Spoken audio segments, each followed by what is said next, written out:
Hello, welcome to Mitzvah Moments. I am Lynn Jordan of IAMFoundLJ. Shabbat Shalom.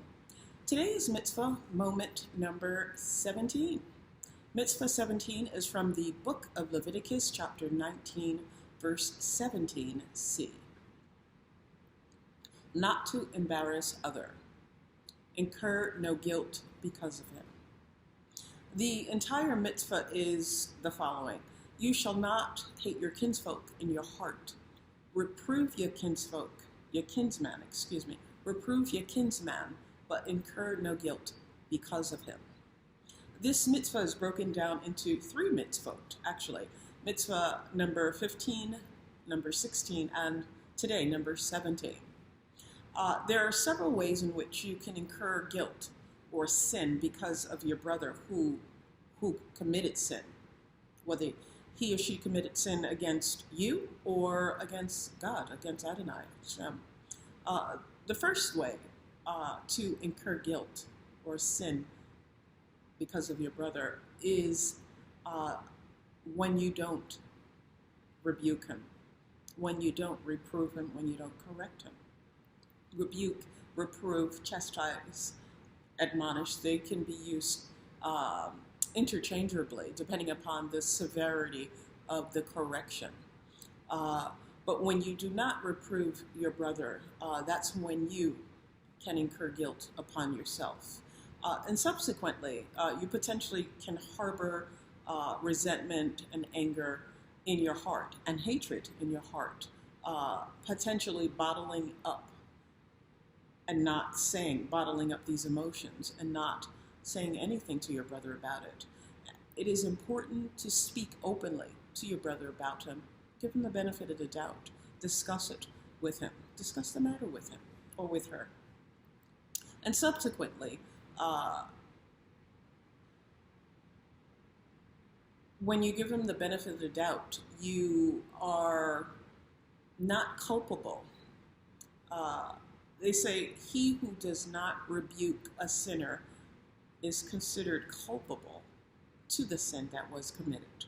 So when you rebuke your brother or your sister, you are considered not culpable for the sin.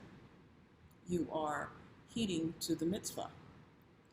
In the Midrash in the oral Torah, it says that we have the ethical duty to correct our brother or our sister and lead them back to the path of righteousness. Not only is it our ethical duty to correct our brother, but this is a mitzvah. This is a commandment that we are to fulfill. While doing so, we are heeding to the first portion of this mitzvah. You shall not hate your kinsfolk in your heart. And what we're actually doing, what one would actually be doing, is extricating any potential hate or resentment from their hearts or from settling into their hearts, his or her hearts, and honoring, you would be honoring this prohibition. Another way that you can contract or incur or share the guilt or the sin of your brother, your kinsman who has sinned, is the way in which to incur it is based upon how you correct your brother or your sister, how you do it. If a person reproves a brother for sinning, whether sinning against you or sinning against God, we are commissioned to reprove, to correct him in private. In private. No matter what our status is and no matter what his status is. In the Mishnah, Rabbi Rambam pointed out that we should speak to the person gently and tenderly, and that we are speaking to him for his own good. The thing is, we ought to really check our motives and how we're going to present ourselves to our brother or our sister when we correct them, when we reprove them. Make sure that it is indeed for his own good and not to promote yourself in your own eyes due to your own insecurities. Check your motives. and be honest, of course. Rabbi Rashi said that there's a fine line between helping and humiliating. The word humiliation is defined as reducing someone to a lower position in one's eyes or others' eyes. Though you rebuke your brother, you shall not.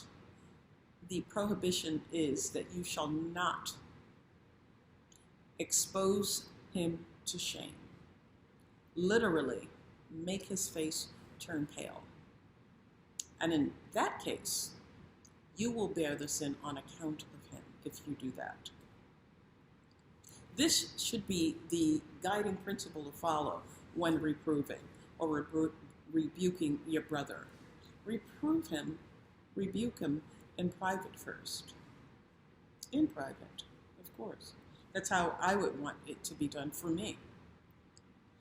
With regards to ethics in Judaism, humiliating your brother or your sister is considered a huge offense, and it's forbidden to embarrass a fellow Jew. It is forbidden.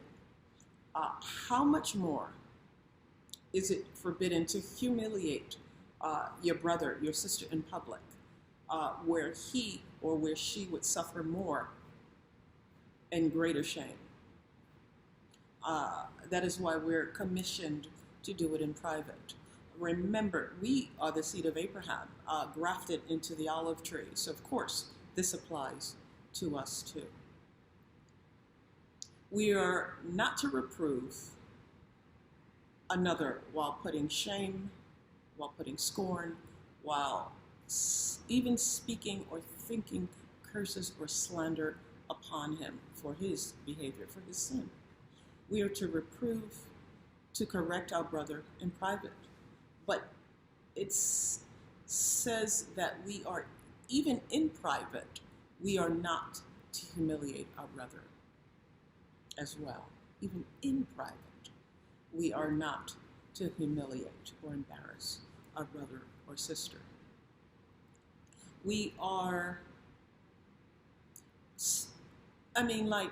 if you think about it, how you would like someone to correct you, in private, gently, meekly, in humility,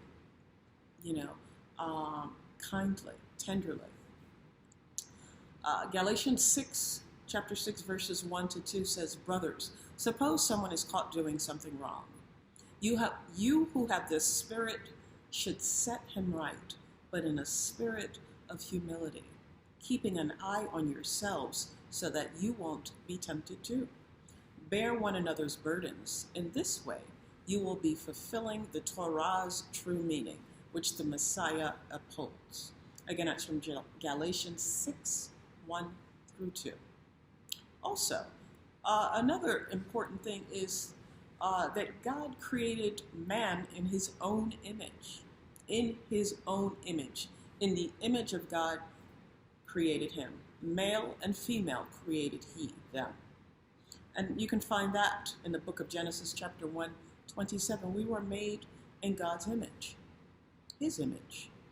So when we embarrass or humiliate our brother, when we rebuke or reprove them, and humiliate them, embarrass them, we're putting that very thing upon Adonai's image, upon God's image. Think about it. For that is sin. Why reprove anyway is the question. Why should I be concerned about him or her or someone outside of me? I am my brother's keeper. I am my brother's keeper. Judaism demands, God demands that each of us are to be responsible toward each other and to act responsibly toward each other. Adonai tells us in Ephesians 4:29 to let no harmful language come from your mouth. Only good words that are helpful in meeting the need, words that will benefit those who hear them. We are to reprove, to rebuke, to chastise, to admonish our brother or our sister with integrity. Integrity, be integral, with dignity, with respect. It is said that to rebuke tenderly is divine. It's like a famous quote. To rebuke tenderly is divine. When we correct our brother or our sister, we are really, really given the platform to demonstrate God's holy, sanctified name upon us by ministering to our brother or our sister in the spirit of love. Thank you so much for viewing. Shabbat Shalom, Mitzvah number 17. Be well.